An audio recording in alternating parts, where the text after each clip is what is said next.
So good morning and good afternoon, everyone. Lovely to see you all. Thank you very much for giving me your precious time.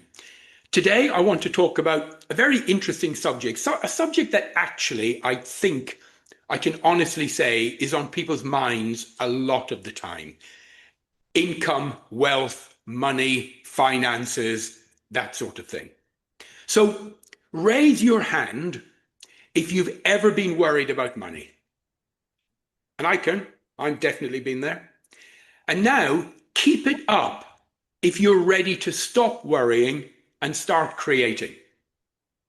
Obviously, a little bit of a trick question because I know what the answer will be, but just to make a point.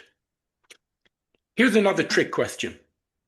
If I gave you a choice between A, working really hard but with no guarantee of success, or following a proven formula that generates results when you apply it correctly, which would people choose? And I think the obvious is B. Okay. So today I want to talk to you about the science of getting rich. And I'm basing some of the talk, not all of it, on a wonderful book by Wallace D. Wattles. And he called it The Science of Getting Rich. Now, uh, during this presentation or talk, I'm hoping that by the end, you'll get a good understanding that wealth creation follows a natural law, natural process. I want you to become knowledgeable about the key principles of what I'm calling creative thought. And I want you to walk away from this with a practical daily framework that you can actually apply. And I would like you to feel empowered to take action. So this book is one of the most influential books ever written on wealth consciousness. Notice I'm using the word consciousness. Now, it was published in 1910. My God, over 100 years ago. So you might say to yourself, why are we looking at a book that's 100 years old? And the reason is the principles that he outlines are timeless, natural laws. They're not trendy techniques. They work today just as powerfully as they have ever done. Okay. This book has influenced some of the greatest teachers of our time in this area. If you've ever heard of Rhonda Byrne, who created The Secret, if you've ever heard of Bob Proctor, Bob Proctor studied this for over 50 years. This formed the basis of all of his teaching. Napoleon Hill, it influenced Napoleon Hill. It influenced many others. So getting rich is not about the environment you're in. And this is interesting, it's not about your talent. And quite frankly, I think we've all met people with very little talent who are very rich. Have we? I have. And so it's not about your talent.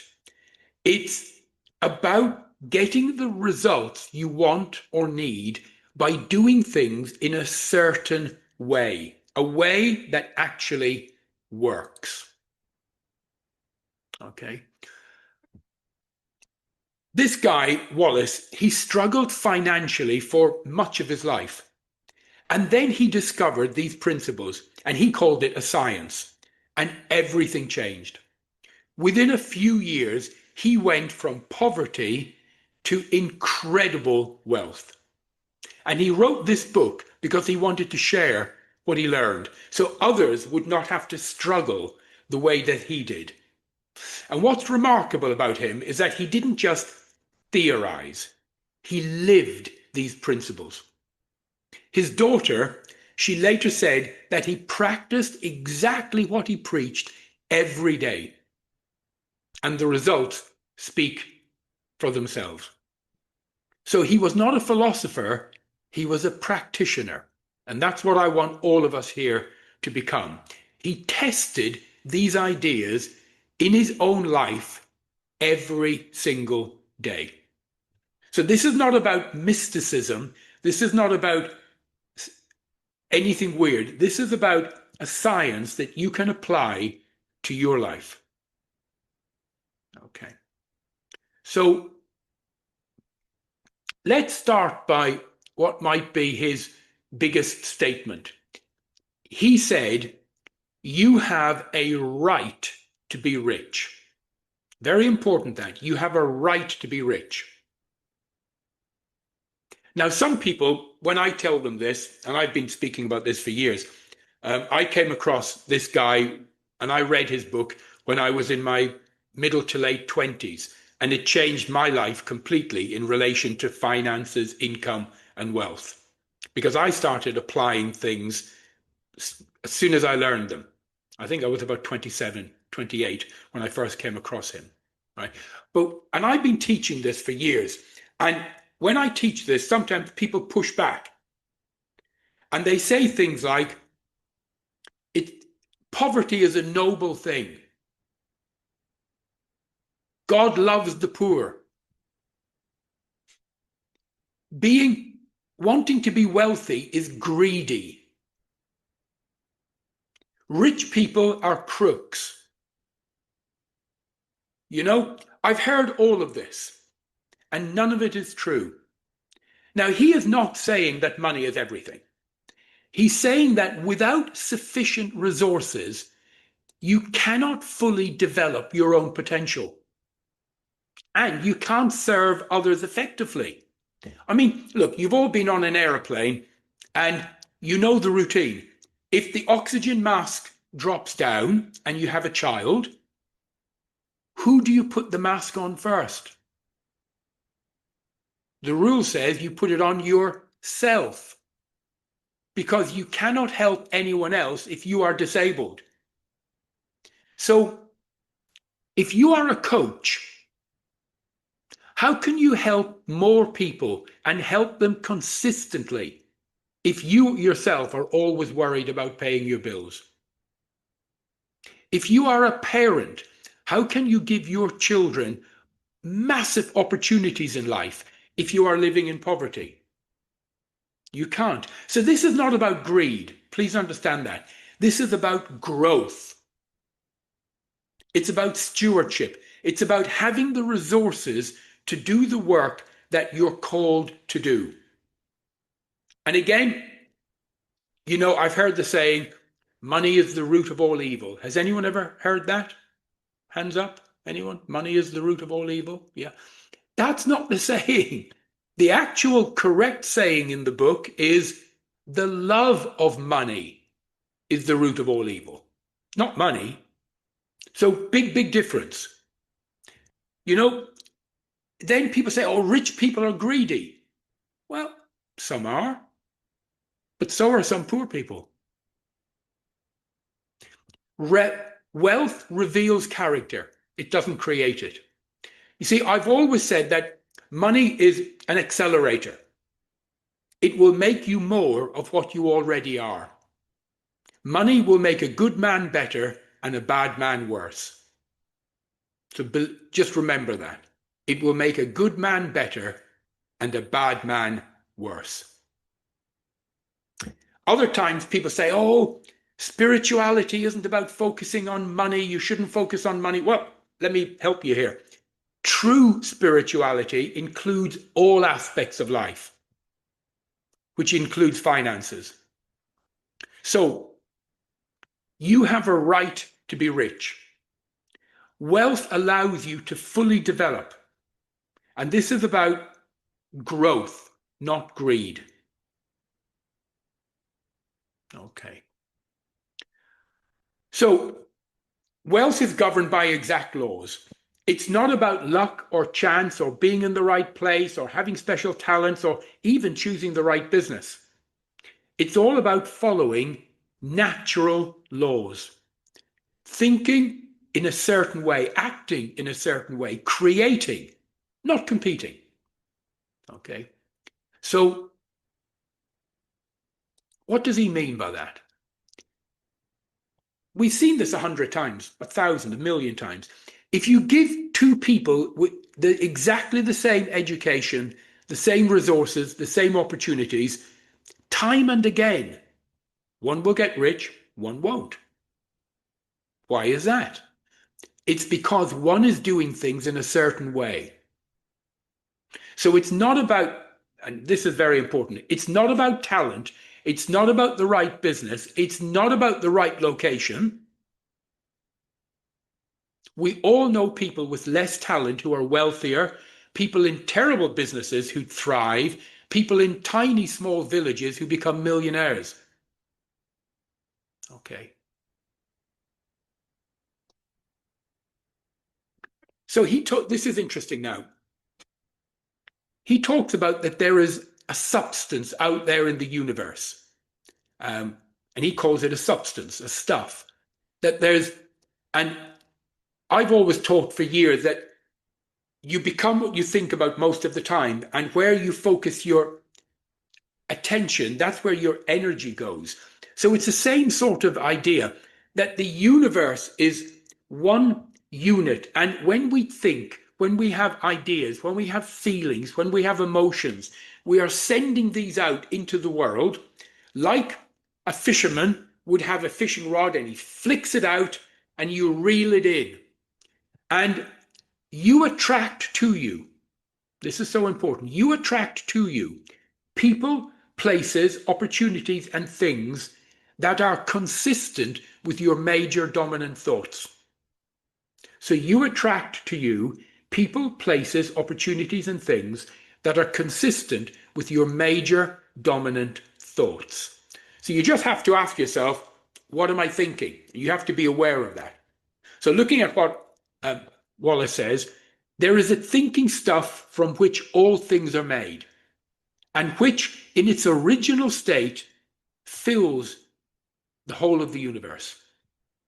What does this mean? It means everything comes from one source, and your thoughts shape your reality. It also means, and I like this, you are connected to an infinite supply. Infinite supply. The universe is absolutely abundant. It has everything you need. There is no shortage in the universe. Okay. So your thoughts don't just happen in your mind. They create effects in the world. Very important to understand that. The thoughts in your mind create effects in the world.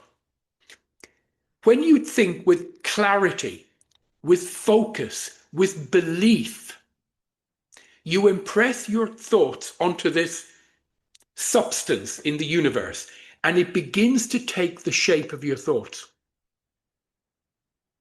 So you have to be, therefore, I keep saying, aware of what you're thinking, and make sure that you're thinking the correct thoughts. You need to be consistent, clear, and focused. So say that again. Your thoughts need to be consistent and clear and focused, like a laser. Right. So thought is creative power. How do we use it? Well, he gives us a number of steps. Number one, think crystal clearly, with crystal vision, about what you want. Try and take that thought and impress it deliberately, literally, deliberately send it out there. Believe in your heart that it will come. And act in the present moment. Don't live in the future. Okay. We need to take intelligent action. Now, here's what most people get it wrong. They think about what they want for 5 minutes and then spend the rest of the day thinking about what they don't want. Right? It doesn't work that way. They spend the rest of the day thinking about what they're worried about, what might go wrong. That is like planting a garden and pouring poison on it. And I deliberately use that analogy because it's powerful. It's like planting a garden and pouring poison on it. Your consistent dominant thoughts are what will create your reality, not your occasional thoughts. Right? Imagine you wanted to go to the gym and build some muscles, and you go to the gym once. You do a great workout, you feel good, and then you don't go back for a week. And then you go once more. Will you build huge muscles? No, of course not. Your thoughts work the same way. Consistency is more important than intensity. Okay. How many people here have tried positive thinking, because we've all heard about it, and then found it didn't work? Anyone? I've had that a few times, quite a few times in my life. Usually the reason is inconsistency. Okay. So, two ways of thinking: competitive mind or creative mind. A competitive mind believes, everyone is your enemy, you're against everyone. You believe in scarcity, that if you need something, you've got to take it from others. You've got to create a rivalry. You've got to create a conflict. The best man wins, all of that. And it's very limited thinking. A creative mind believes in complete abundance, in creating new value. They believe in cooperation and natural laws and unlimited possibilities. And a creative mind doesn't believe that someone else has to lose for you to win. Okay? And at the bottom, I've said, you need to get rid of the idea that there is a God that wants you to be poor. Okay. See, as long as you're, how can I put this? As long as you're thinking competitively, you're operating under the laws of competition. What does that mean? It means struggle, conflict, limitation. But when you change your mind and you shift to creative thinking, you operate under the laws of creation, which means flow, abundance, ease. Completely different. And you'll feel different. So you and I, we need to adopt a creative mind. Not as just a philosophy, but as a practical necessity. Because the competitive mind will always limit you, no matter how hard you work. Right? Think about, who can I give an example? I don't. Steve Jobs and Apple, maybe we've all heard of him and the company. They didn't try to make a cheaper version of existing computers. They didn't try and undercut their competition. They created something completely new called the iPhone. They didn't compete, they created. And they didn't take money from other companies, they created a completely new market. So, question for you all. In your own business life right now, where are you thinking competitively? Where are you worried about competition, scarcity, or not enough? Just notice it. Awareness is the first step to shifting. The first step. Okay. The law of gratitude. Gratitude draws the mind into touch with the source. It keeps you connected. It maintains a positive expectation. It attracts more for you to be grateful for, and it prevents negative thinking. So you and I should spend a little bit of time every day contemplating our blessings. Yeah.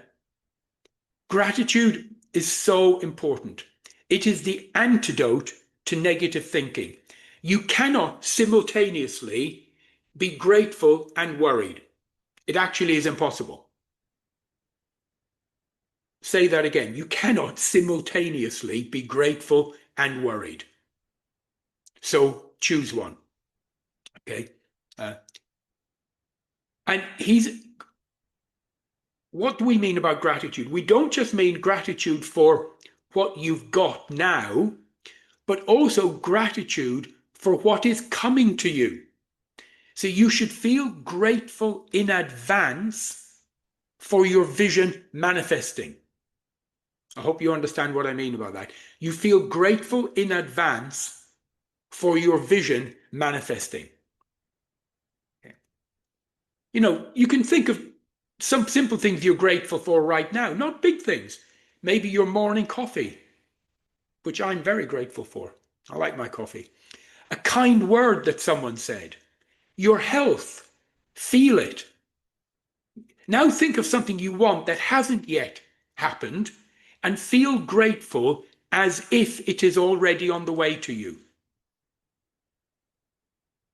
I knew someone a while ago who started a daily gratitude practice, just 3 minutes before bed, writing down 3 things they were grateful for.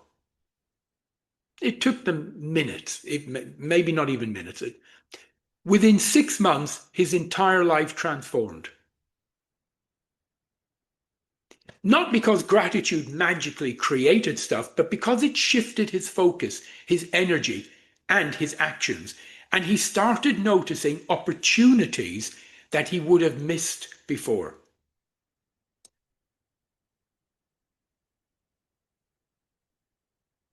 Okay. So, see it before you have it. You must form a clear and definite mental picture of what you want. You can't transmit an idea into the universe unless you have it yourself. You can't be vague.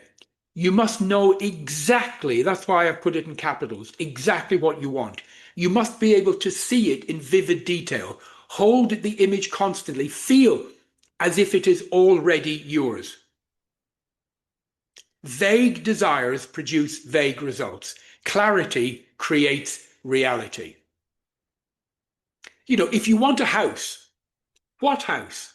How many rooms? What style? Where is it? What does it look like from the street? What does it look like inside? How do you feel when you walk through the door?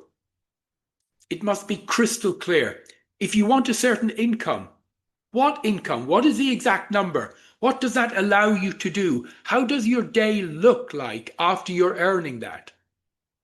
You must see it so clearly that you could describe it to someone else in vivid detail. Why? Well, you can't create what you can't clearly conceive. Think about an architect. They don't start building and hope it works out. They create a detailed blueprint first.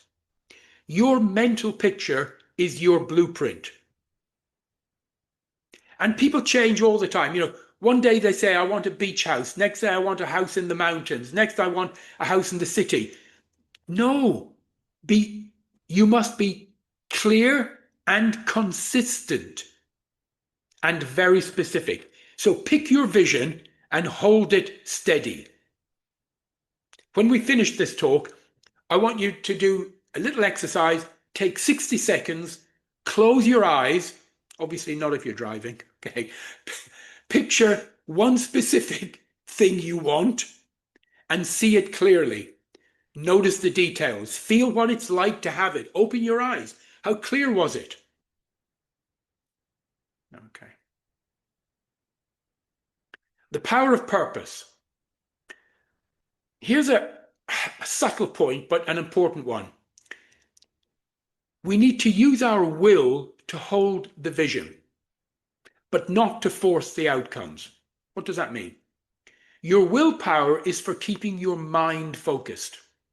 When doubt creeps in, and it will, I tell you now, it will, you will use your will to return to your vision.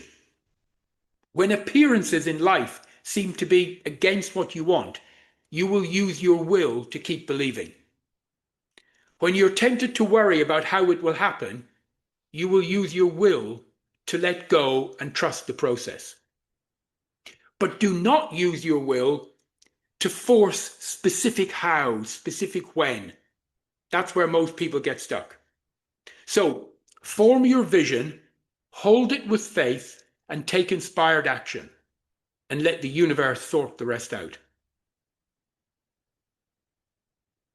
Okay. You know, imagine you're making a cake. Your job is to mix the right ingredients and put it in the oven at the right temperature, and then you wait. Your job is not to open the oven every 2 minutes to make sure it's going well. Okay?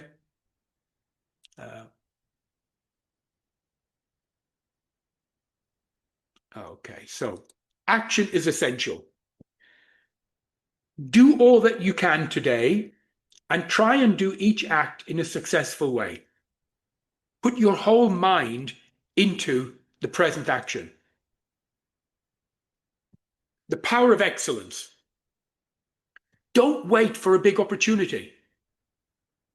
Make every small little act you do, whatever you're doing in life, at home, at work, do every act as best you can. Treat everyone, this is so important, treat every person you meet with kindness and respect. Because what you put out comes back. And put your whole heart into your present work. When you do small things perfectly, larger opportunities will come. You know, I've had people say to me in companies, when I talked to them about this, and they said, well, I'm only going to do the bare minimum. If they want me to do more, they should pay me more. And I say, no. When you do more, they will pay you more. There's a big difference. When you step up and do more and become of more value, they will pay you more. So it's all about mindset. Where should you be? You can get rich in any business. So you don't have to move. You don't have to stay to say, I'm going to throw everything out. I'm going to resign. I'm going to move my job, my house, my career. No, you can make the most of your present position. Think about what you truly want.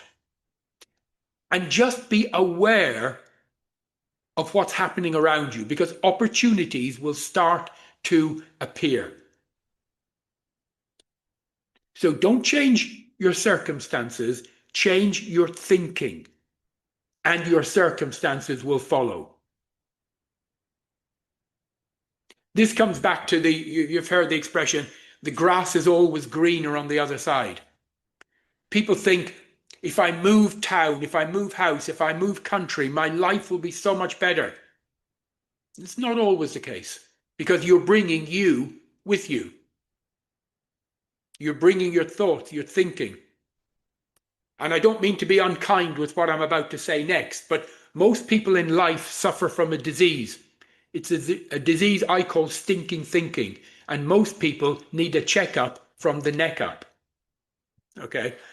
You can borrow that if you want. Just tell them where you got it. Okay. So make everyone feel better after meeting you. This is so important. When you meet people, make them feel better after they've left you. Add value in every transaction. Help other people to see their own potential. And start thinking of abundance, not scarcity. When you do that, you will become like a human magnet. People will start to become attracted to you. They will be drawn to you, and opportunities will come. We must always be moving forward, not living in the past. You know, Bruce Springsteen did a song years ago. Most of you have never heard of him. You're far too young. But called Glory Days. But living in the past. So many people live in the past. You know, so we must be thinking in the future. We must have the attitude of constant growth, always learning, moving towards your vision, radiating success. If you stop advancing, you will start to recede. There is no standing still. You know, people have often heard me say, I don't have a motor car. What I do have is a mobile university. Every time I drive somewhere, I don't usually listen to the radio much, now and again. I listen to audible books, tapes. In the old days, it used to be CDs. Nowadays, it's streaming. You know, so I listen to people who can enhance my knowledge, my understanding, my skills. What holds people back? Well, competitive thinking, that's a big one. Believing that there's not enough, seeing everyone else as a rival, that's a big sin. You need to stop doing that. It doesn't matter if everyone else is succeeding, so can you. It's not taking anything away from you. We need to stop talking about poverty, because when we talk about it, it becomes who we are. Words reinforce our thoughts. Negative thoughts attract more lack. Focus on your vision, not the current situation.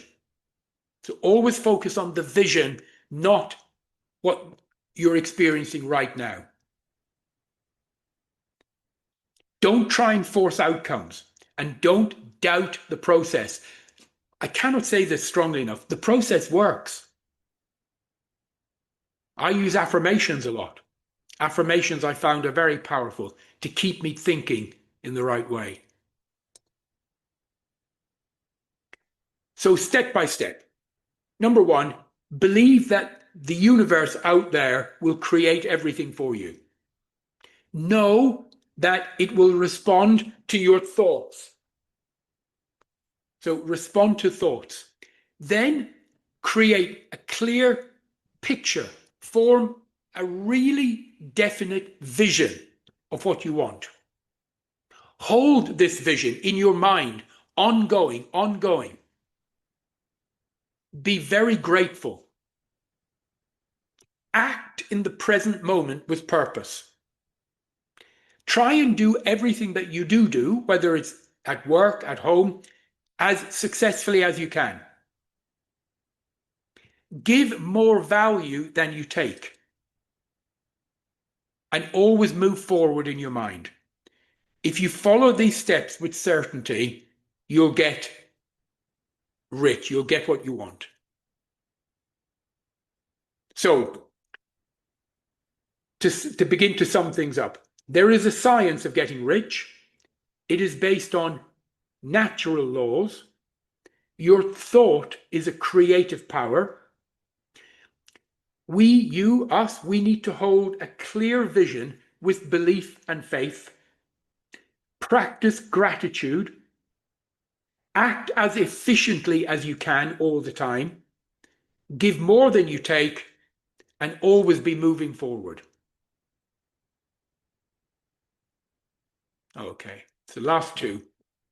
Here's an idea. I'm not saying you have to do it, just an idea.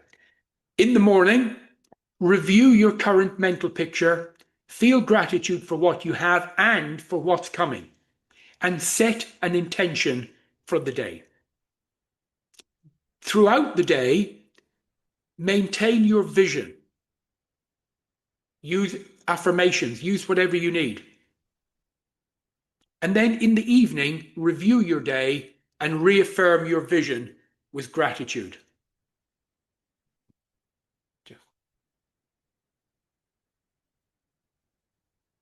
So, immediate effects. If you start to do this, you'll begin to have, within a few days, a greater peace of mind. You'll find you've got more energy and purpose. Your relationships will improve, and opportunities will just start to appear. That will happen relatively quickly. A few days, a week, something like that, week and a half at the most. Long term, you'll start to achieve your vision. Your finances will start to improve bit by bit. You will find yourself, you are growing as a human being. You're becoming a different person. and becoming more fulfilled. And you will find that you have the ability to serve others, and you'll enjoy doing that. Now, timeline. The results vary, but with consistent application, it always produces results, always. So your next steps: write your clear vision in detail, read it every day, practice gratitude morning and evening. Pick one thing, just one thing that you can do with excellence today. This month, continue the daily practices. Keep your eyes, ears aware and open for opportunities, because they will start to appear and you'll have to take action. When they appear, you'll have to grab them and work on them. And over this year, watch your life transform. So don't wait for a change of the environment. Change you, and the environment will change. Remember, this is a science. I've written here, the grateful mind is constantly fixed upon the best. Therefore, it tends to become the best. If you want to explore this in more detail, you could, of course, read his book. Other books that I highly recommend are Think and Grow Rich by Napoleon Hill, As a Man Thinketh by James Allen, The Secret by Rhonda Byrne, The Richest Man in Babylon, that's another one, Psycho-Cybernetics. These are some great books. Daily visualization, gratitude journaling, meditation on your vision, conscious action, and hang around with like-minded individuals. People will be your biggest asset or your biggest liability. People will either help you to grow, they will reinforce your positiveness, or they will try and suck it from you. So be aware who you are around. I do another completely different talk about the law of boundaries and who you should be around. So find like-minded individuals. This is why peer-to-peer groups are just so powerful in the world today. Powerful and necessary. Find your peer group and support others in their growth. So thank you for your attention. I'll stop the share, see if there's any questions. Okay. If anyone has any questions, Vali can unmute everyone. You can just put your hand up or put something in the chat. Yeah. Well, it's actually not a question, but it's something that I would like to add if you give me 30 seconds, if that's okay. Yeah, like for as a practice that I've done for a long time is to have 3 plans, and each plan has a meaning, a purpose. One is gratitude, one is vision, and one is affirmation. And the gratitude thing is definitely something that completely changed my mind. It's something that I am, like I'm a grateful person, but it completely changed my mind. Just keeps you and brings you back to the present, and and then you start seeing and be more grateful about different things. That's why I recommend that book, which is a sequel of The Secret. It's called Magic. Highly recommended. It will really thank you, Miguel. Thank you. I appreciate that. Does anyone have any questions? Anything they'd like me to go back over? No one cares. I understand. All right, everyone. Listen, it's lovely to see you all. Have a wonderful day, all of you. Care, everyone. And Aline, lovely to see you. I didn't see you there. Hi. My thoughts are with you, your family, and everyone. Thank you so much. Every day, my thoughts are with you. Thank you.